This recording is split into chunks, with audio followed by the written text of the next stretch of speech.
Hello, welcome. We're going to be talking about books, or people, or something else. I'm not really sure what this potential series is going to be yet. But in any case, some of you may know me as a musician, but another large part of what I do is actually I am a student of religions, where I study the study of religions, basically. And what I've specialized in primarily is Islam, both historically and today. And I thought it was a good idea to talk about certain historical, maybe literary works or people that have shaped today's world and that maybe some people don't know too much about. Today I'm going to be talking about a book or a literary work, this one, called Hayy Ibn Yaqzan. And excuse the pronunciation. In fact, you're going to have to excuse a lot of pronunciations in this video. Now, this is a novel that was written in Arabic in the 12th century AD, which is, as you know, a rather long time ago. And what makes this story so interesting and special is not just the fact that it's a very well-written piece of literature that still holds up today, but also that it sort of brings together a lot of the philosophical and theological and also scientific knowledge that was popular in the Muslim world at the time. It has also been argued that the story played a part in inspiring the European Enlightenment, and I've also heard it referred to as the most important story that you've never heard of, and I'm at least partly ready to agree with that. Now, of course, a background knowledge in some of these movements and schools of thought enables you to understand and appreciate some of its themes more, but I would argue that the universality of a lot of those themes, and as well as its literary qualities, makes it easy for anyone to understand and be impressed by it. I should also point out that this version that I've read is an English translation of the story, and that I have not read it in its original Arabic, sadly.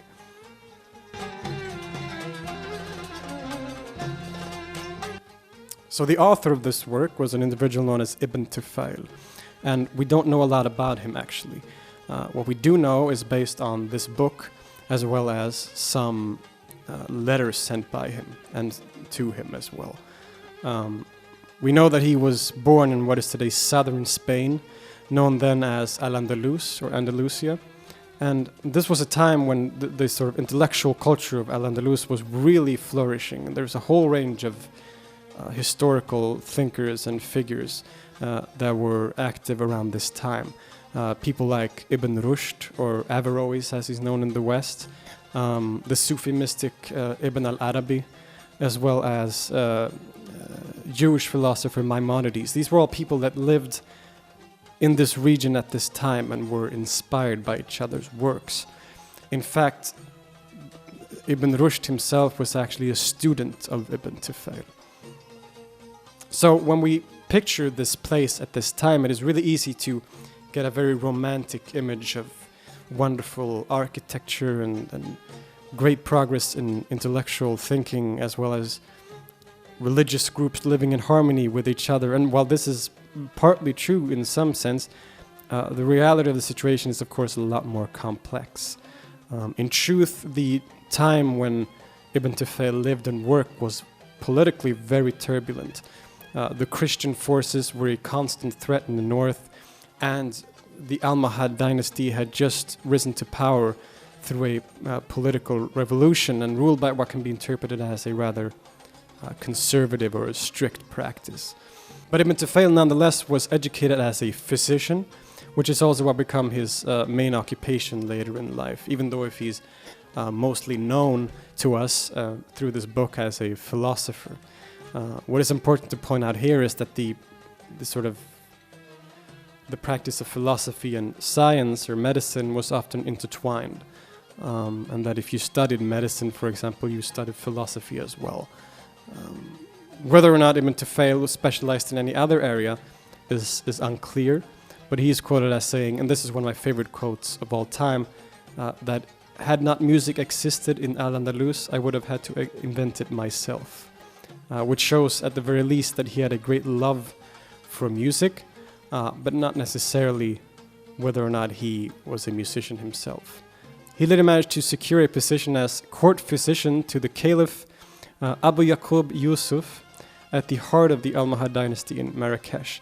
And he seems to have had an incredibly successful career. And even after his death, he received a state funeral, which is something that just is unheard of when it comes to philosophers at this time.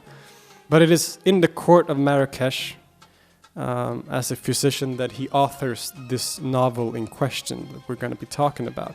Heavily inspired by thinkers like Ibn Sina or Avicenna, Al-Farabi, as well as the medical teachings of the Greek Galen, physician Galen. And also a lot of Sufi teachings that were becoming increasingly popular at the time. All of this would culminate and be gathered into the story of Hayy Ibn Yaqzan, which translates to something along the lines of alive son of a were. The book itself is basically a story about a man who grows up alone as the only human on an island, and through different stages in his life fulfills his potential as a human being. So if The Lord of the Flies is a sort of study in the ultimate evil and savage nature of the human soul, Hayy Ibn Yaqzan is the very opposite of that. Instead, Ibn Tufayl argues that every human at his core is good and can reach an enlightened state without the aid of society or other people. The story has a very interesting opening because it is told in two different ways. In one, Hayy is the son of a forbidden marriage in a nearby kingdom, and his mother desperately sort of sets him out to sea in a box to save him and herself from the repercussions. And this is obviously very similar to the story of Moses in the Bible, for example. The other version of the opening, Hayy is spontaneously generated, as it's known, on the island, which is described in a very poetic language where sort of clay is gathered into a body and then the different organs are sort of naturally just comes into being spontaneously on the island. The reason behind Ibn Tufayl's decision to tell two different origin stories is hard to know for sure, but it appears that he's trying to make a point about the difference between factual truth and mythical truth, if you will. That the same story can be told in two different ways. One, that the sort of people with proper knowledge and understanding can understand, and one that those sort of the general public, who Ibn Tufayl doesn't have a very high opinion of, as will become known later, can understand. This interpretation seems likely, considering some of the themes and points that are made later on towards the end of the book, which we will get to later. Whichever story you accept, however, the baby does end up alone on an island, and at this point the two stories, or there's just one narrative basically. Once he washes ashore, his loud cries catches the attention of a female deer or doe, who feels sorry for him and through her sort of maternal instincts decide to take care of him. And from this point on, the doe basically becomes his mother. At this early stage, for all Hayy knows, he is a deer. He eats with them, he sleeps with them. And already at this point, this story is very beautiful about the sort of relationship between man and nature, and Hayy and his mother deer who takes care for him. Eventually, though, as he becomes a bit older, Hayy sort of realizes that he's quite different from the other deer and from the other animals on the island. He recognizes the nakedness of his body and the fact that he doesn't have any sharp claws or teeth to defend himself with. He basically realizes that the human body is useless and pretty terrible for survival. However, he does recognize that he has a kind of reasoning power that is above most other animals he encounters. He uses this reasoning to find two dead birds and covers himself with their feathers. He can use the same reasoning to build weapons to defend himself with. And here Ibn Tufayl concludes that what makes humans significant is the power of thought and reason. This is something that is a great theme in this book and will be further explored later in the story. Now, the first major event of Hayy's life appears when he's 7 years old. And at this point, the mother doe that has cared for him for his whole life up to that point has grown old, and she eventually dies. And in a very moving and beautiful scene, Hayy is standing over his mother's dead body, and he is confronted with his first real experience with death, something we all have to go through at one point or another. And like most of us, he has a very hard time grasping it. The physical body of his mother is right there, and she looks exactly the same, except it's not her. Something that sort of made her what she was has left the body. And he concludes that the thing that made his mother who she was not her physical body. It was something else, and something that has now left her.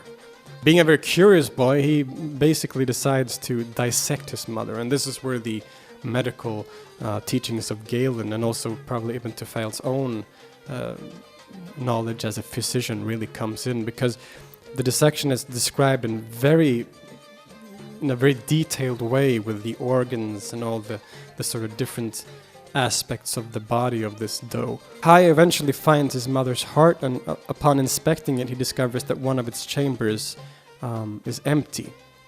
He concludes that the soul, if you will, must reside here, and that the inanimate state of his mother is caused by the absence of whatever was in there before. This event marks a turning point for Hayy as he goes from being dependent on his mother to a process of self-realization and intellectual discovery. He inspects every inch of the natural world around him, and sort of learns to classify different animals into categories. He realizes that there are many individual deer, for example, but they all make up a unified category of, deer, and that deer is one animal, but all animals make up one unified category of the animal kingdom, or whatever you want to call it. He accepts the Aristotelian concepts of matter and form, and finally he turns his gaze to the heavens and the stars. Based on the astronomy of Al-Farabi and others, he divides the sky into heavenly spheres on which the stars and planets move and sort of exist. Naturally, he wonders whether the world is infinite or if it's finite. And here he reaches the rather interesting conclusion. It doesn't matter, he argues, whether the world is infinite or finite. Whatever conclusion we draw, they both lead to the realization of the ultimate truth, which is the existence of God. Now remember, Ibn Tufayl was after all a Muslim, so of course God has a role to play here.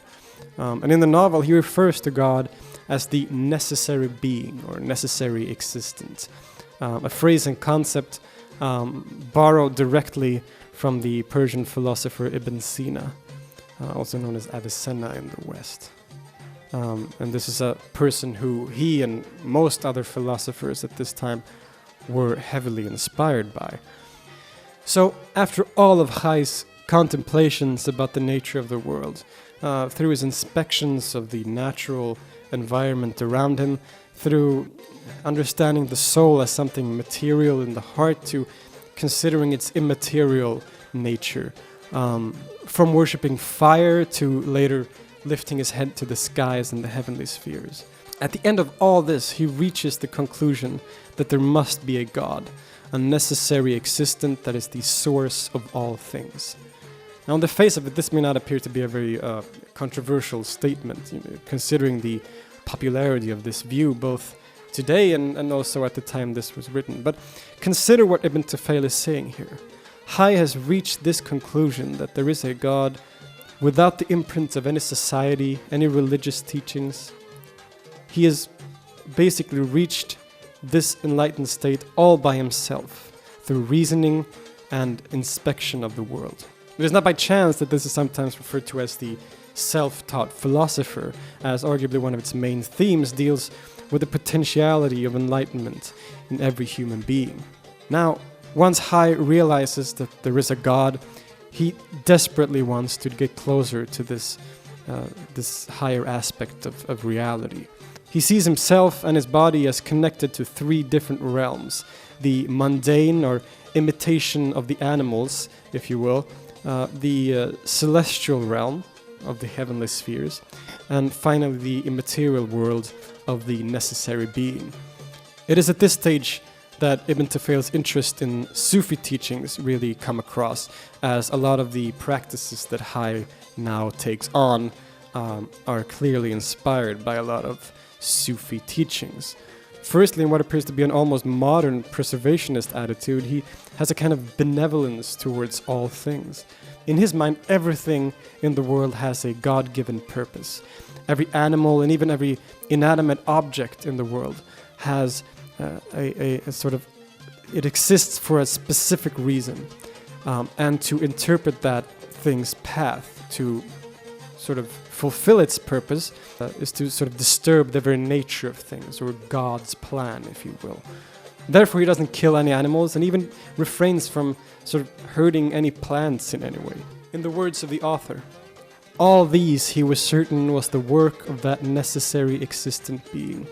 Feeding on them would unavoidably cut them off from their fulfillment and prevent them from achieving their intended purpose. Now, initially he decides that, no, I'm not gonna eat anything at all.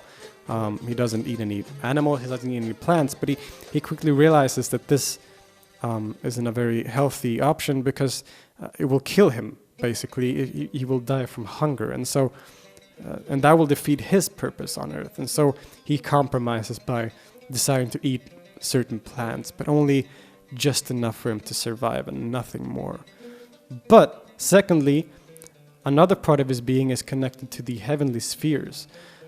So he starts imitating their movements by moving in circles himself on the island to become as similar to them as possible. This of course reminds us of certain Sufi practices, and even the very famous whirling dervishes of the Mevlevi order that is based in Turkey. And finally, he imitates the necessary being by sitting in his cave and simply contemplating. And after a long time of doing these practices, he finally, at the age of 42, has a direct, ecstatic experience of the divine that is described by the author in a very striking language. He describes the vision as being of 70,000 faces, each of which with 70,000 mouths, each of which with 70,000 tongues, all of them singing God's praises.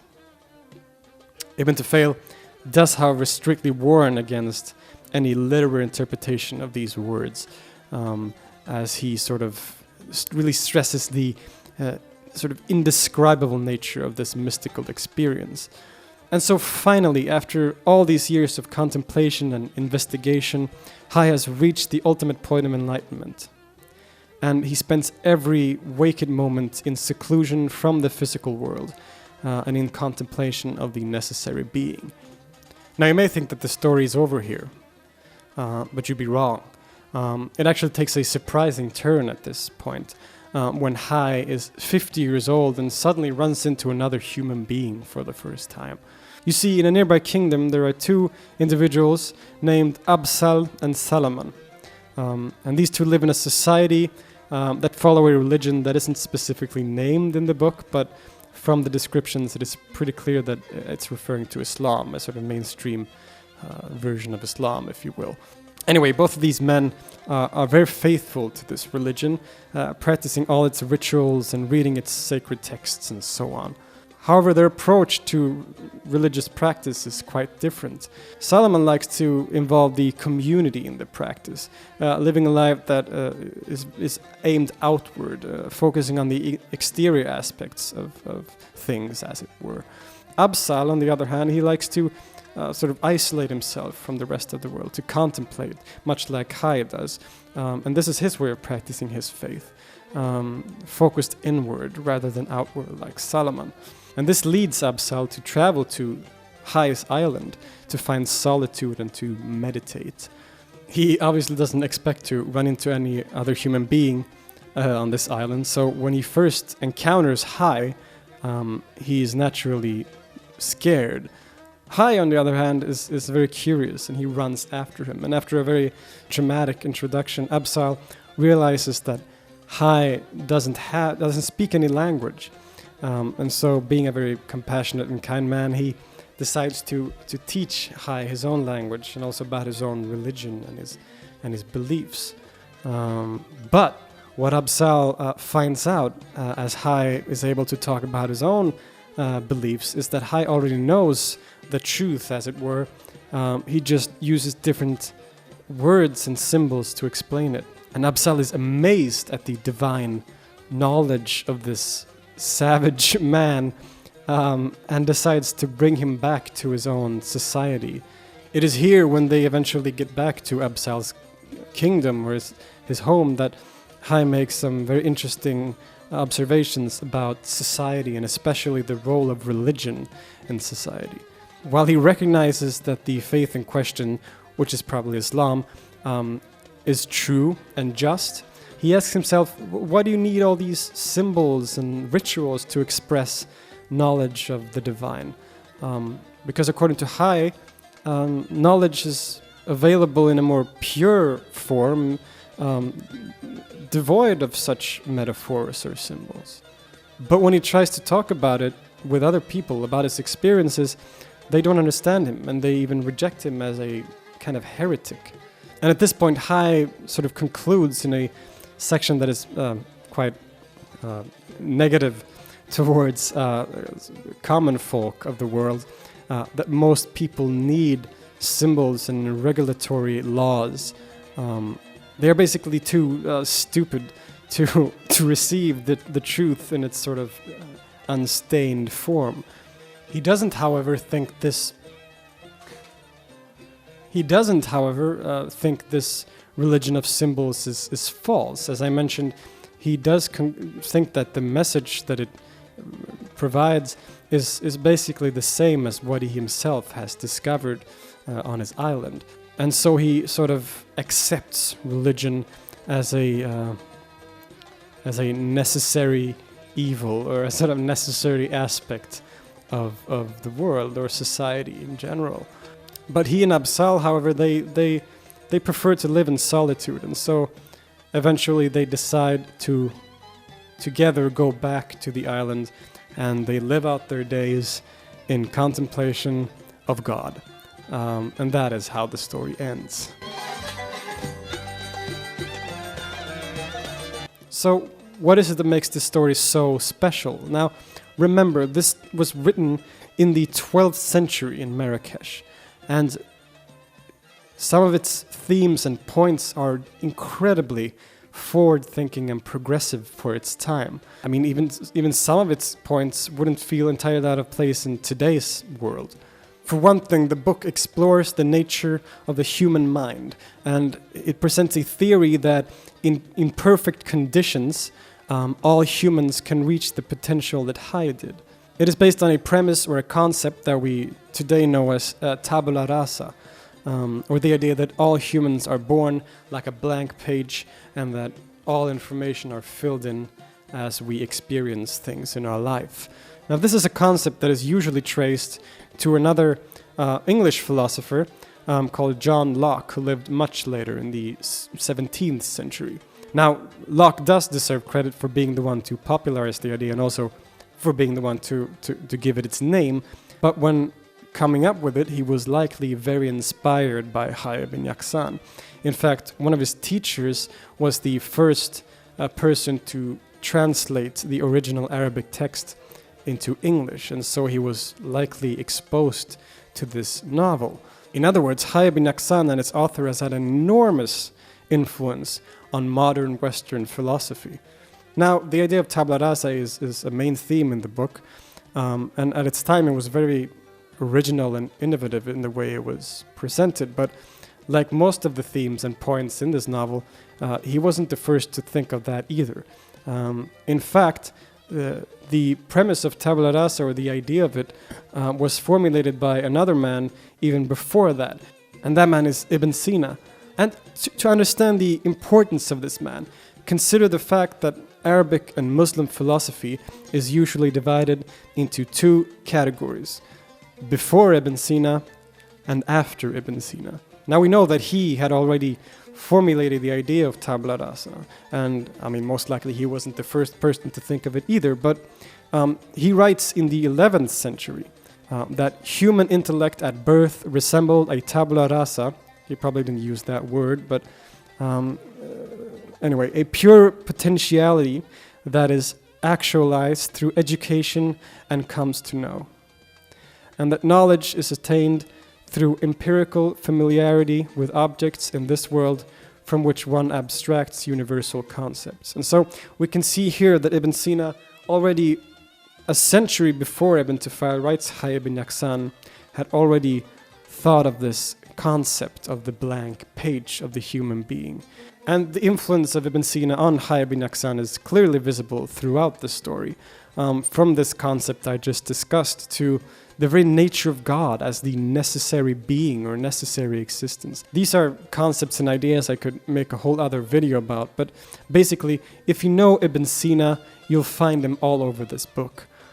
And this is also a good moment to sort of think about the importance of telling history in a proper way.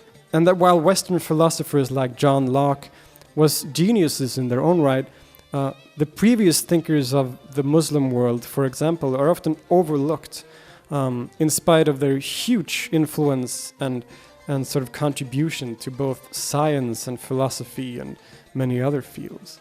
So Ibn Tufayl in this book puts a lot of emphasis on the value of empiricism and the scientific method as it's known today, as in understanding the world through investigation and reasoning. He also, in the novel, stresses a kind of individualism that really stresses the importance of thinking for oneself.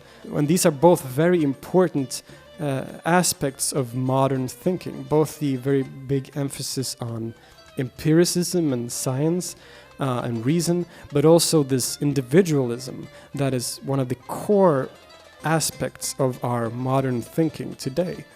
He seems to be against blindly following tradition or just doing whatever others have done before.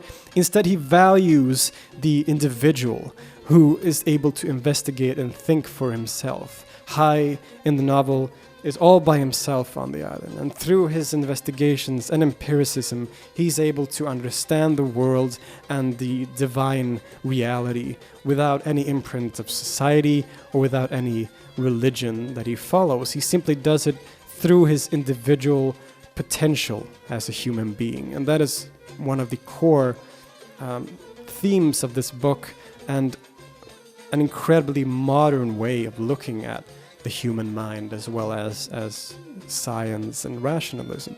It also asks questions that are still relevant today, like in the scene where the mother dies, and like I think most of us have asked ourselves this question: what is it that makes you, you? And what makes me, me? Are we our bodies, or are we something else? And what is it that seems to leave the body when we die? It shows that 900 years ago, people were thinking about a lot of the same things that we think about today. Moreover, the novel is very interesting as it seems to have an almost conservationist attitude towards the natural world. He doesn't kill any animals, and he barely touches any plants, as that would sort of disturb their purpose, their God-given purpose in the world. And this is, I think, a very beautiful message, especially today, that it's very relevant in terms of, you know, what we're seeing with climate change and the way we are treating the natural world. Whether or not it should be interpreted in this way is unclear. Ibn Tufayl, after all, most likely didn't have any strong opinions on climate change, but it is an interesting point nonetheless, even if Ibn Tufayl probably didn't have that kind of message in mind, if you will. And finally, the story makes some very striking points about society and religion and the role of religion in society. It takes an almost universalist position and suggests that religion is just a set of symbols and metaphors, that there's a deeper truth that can be reached by anyone, you know, regardless of any specific rituals or any imprint from society. Ibn Tufayl seems to take a position where philosophical inquiry and reasoning is superior to any religious symbols. And while Ibn Tufayl's points about the general public can seem very bleak and negative, he's making a point about a universal truth. This reminds me of something a man once told me, that we are all going towards a specific destination, and some choose to use a bike to get there, others use a car, some maybe use a plane. But the destination is always the same for all of us. Is this the point that Ibn Tufayl is trying to make in terms of religion and different religious traditions? Probably not, but it definitely inspires such thinking in me and probably in a lot of people who read this book. I mean, it must have been rather controversial at the time, as it questions so many aspects of society and tradition. And indeed, it wasn't very popular in the Muslim world at the time. It didn't gain any real traction until much later in Europe when it was being translated. But at that point, it inspired many thinkers and movements that led to the Enlightenment and to modern philosophy. It inspired other stories like the famous Robinson Crusoe, and generally has had a really big impact on the world we live in. The statement that it is the most important story you've never heard of certainly seems pretty accurate. Of course, and remember this, it is very important to be careful when interpreting texts like this, and to be aware of our own backgrounds and biases and cultures and so on. It is very possible that Ibn Tufayl himself would find a lot of these readings and interpretations of the text as very foreign and completely devoid of anything he was trying to say. That shouldn't stop us, however, from finding aspects of the book that speak to us in our time and can please our sort of intellectual curiosity. But on top of all this, it remains a really well-written piece of literature and an interesting and very, very valuable historical artifact that really synthesizes most of the schools of thought at the time. Ibn Sina's metaphysics and psychology, Aristotle's matter and form, Al-Farabi's astrology, and the medical teachings of Galen. And as well as the sort of Sufi ecstatic visions of the Sufi tradition. The book is a kind of perfect photograph of this intellectual moment in time that can also stand on its own as a profound and thought-provoking philosophical tale. So what do you think? Is this premise possible? Can a man alone on an island still reach intellectual highs like the main character does? Or is this just wishful thinking? If not, then do you still think the story makes some interesting philosophical points about human nature? And what do you think about its views on society and religion? Leave a comment and tell me what you think, and thank you for listening.